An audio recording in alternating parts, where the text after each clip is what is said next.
The bell has rung. Let's get ready for class.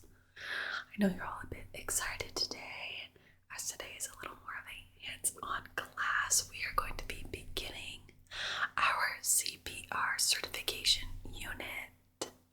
Yes, I know that's very exciting, but I need you all to settle down and then we can begin, okay?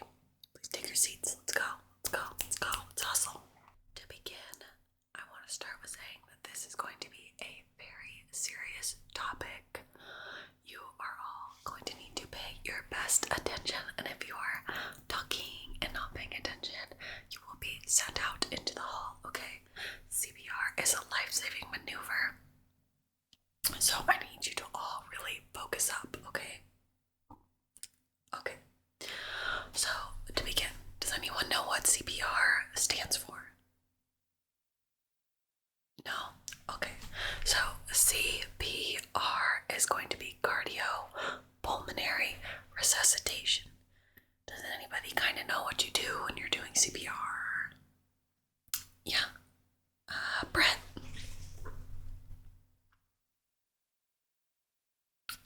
Okay, yeah. So when someone's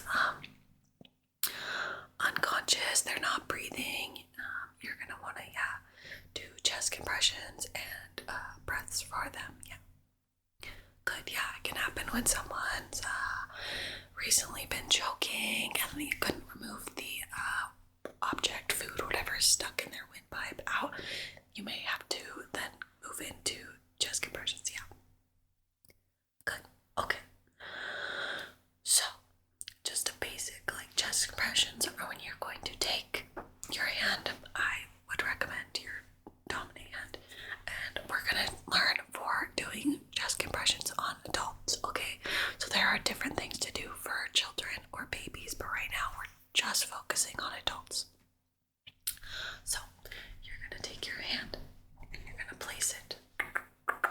It'll be like nipples, like breastbone right there in between their chest, and you're going to place your hand palm side down, and you will weave your other fingers in between, and you are going to do 30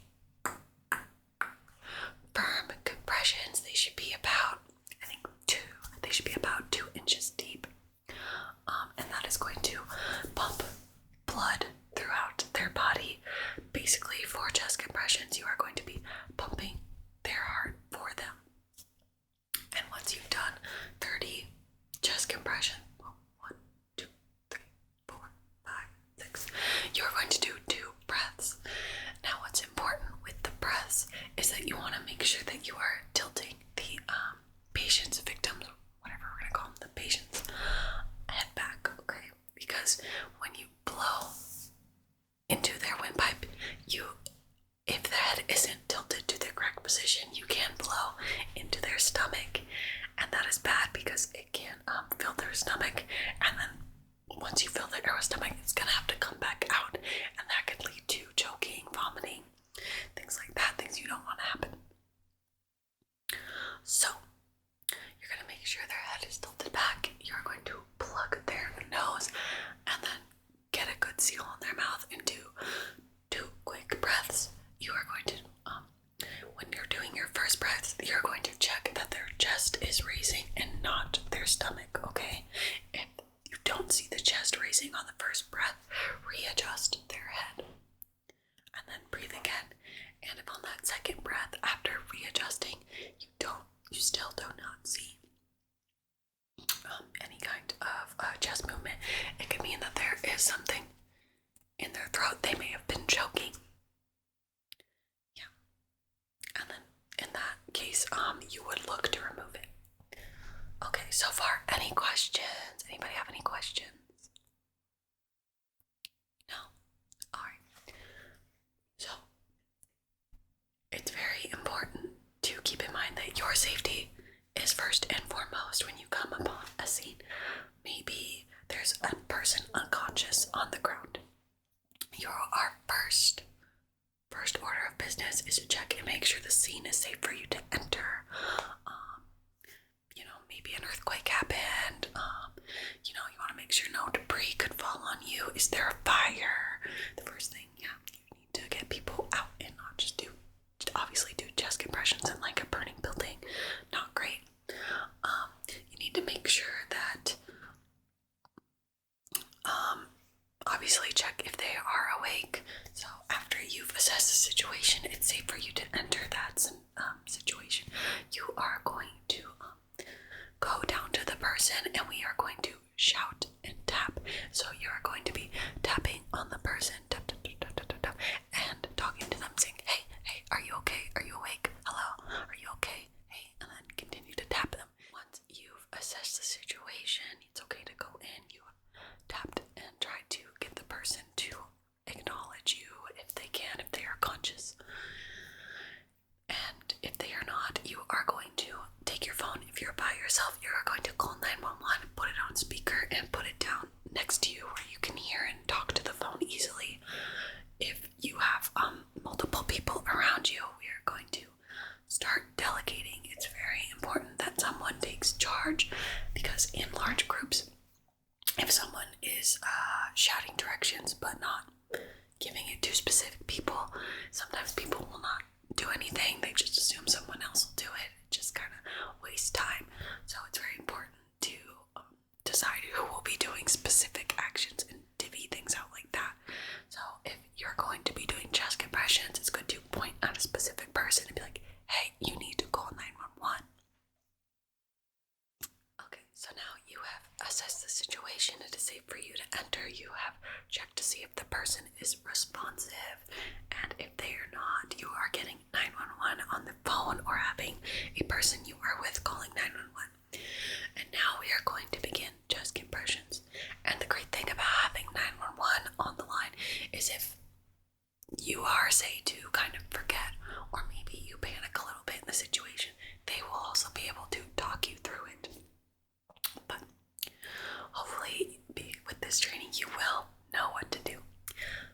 So next step, we are going to get ready for chest compressions. You are going to get your hand, like I said, on their breastbone. It's going to be right in between their chest, like nipple height, basically.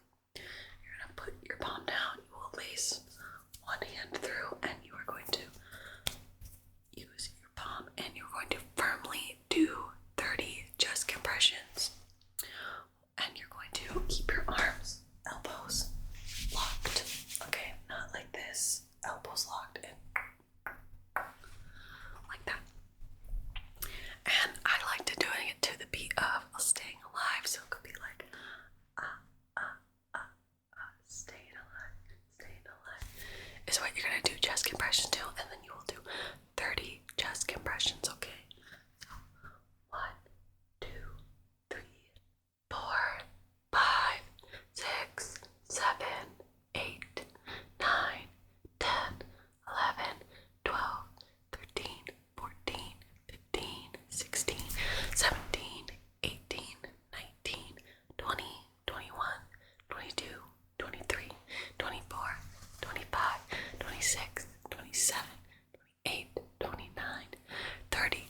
Great, you've done the 30 chest compressions. Now you're going to do two breaths. And as I said before, make sure that their head is elevated so that you are breathing into their windpipe and not into their stomach. To go back to what I said earlier, say you do the 2 breaths, chest not rising. What you're gonna do is either a flashlight, or if you can just see into their mouth, check in their mouth. If you can see the object and it's something you can reach, you're going to take your fingers and scoop it out, okay? Remove whatever it may be, the object, vomit, food, whatever. You're gonna scoop it out, okay? If you cannot see the object, or you think it's gonna be too far for you to reach, do not reach in, because you can push that further down into their throat, and it's harder to get out. Obviously, it's further down into their throat. Not good for choking. If there's no way to do breaths, you're just gonna do chest compressions. But let's say you can't do the breaths, you're going to do 5 cycles of 30 compressions and 2 breaths, okay? Once you've gone through the 5 cycles, then you will assess how the patient is doing.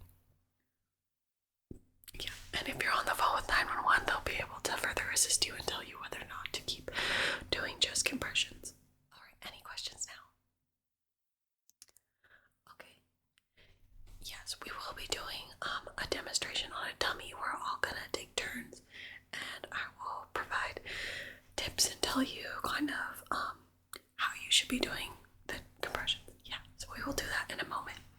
But okay, you kind of want to see how to do.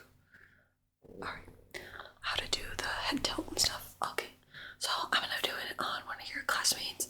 Here, you. Do I have permission to touch you? I'm just gonna kind of move your head. I won't actually be giving you any breaths.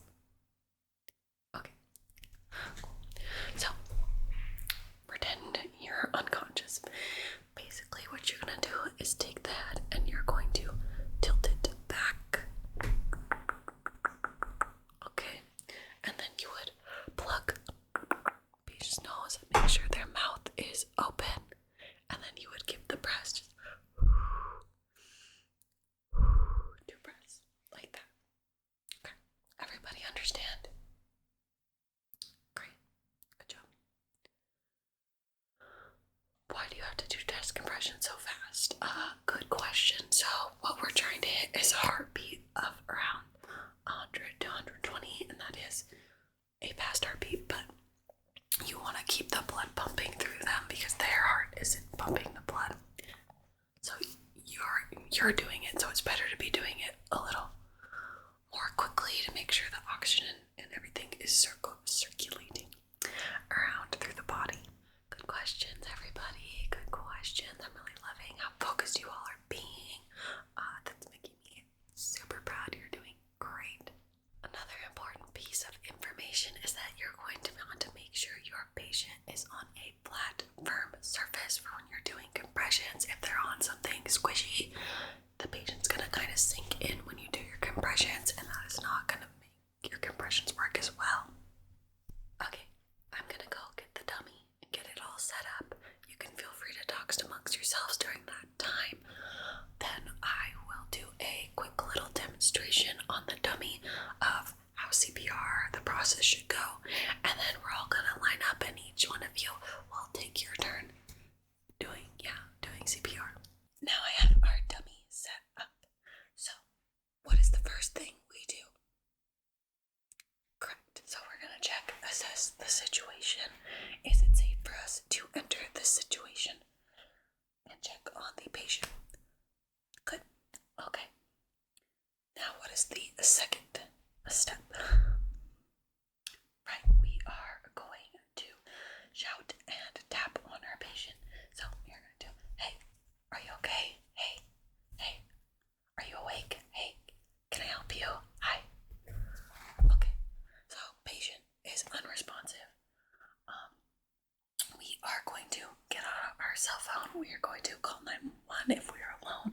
We are going to delegate to a specific person to call 911 if we have people around us. Okay, so we've assessed 911's been called. We are going to begin chest compressions. So, like I said, we would take the palm of our hand. We are going to place it in the middle of their chest. We are going to feed our other palm and lace our fingers, and then you are going to be elbows locked and doing chest compressions and staying alive, staying alive to a beat like that. But you're gonna do 30, okay? 1, 2, 3, 4, 5, 6, 7, 8, 9, 10, 12, 13, and so on and so forth. So what we're gonna do is make sure that you're keeping a good rhythm. You are going to want to keep your elbows locked and your shoulders above your wrist. So stay in line.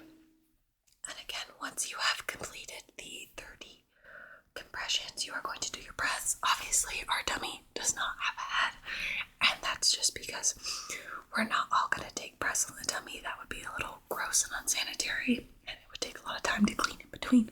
So you are just going to pretend to adjust your head the correct way and take the 2 breaths. Checking for chest rise, you can just say that it did, and then do another breath. And then you would start your compressions again in 1, 2, 3, 4, 5, 6, 7, 8, 9, 10, 11, 12.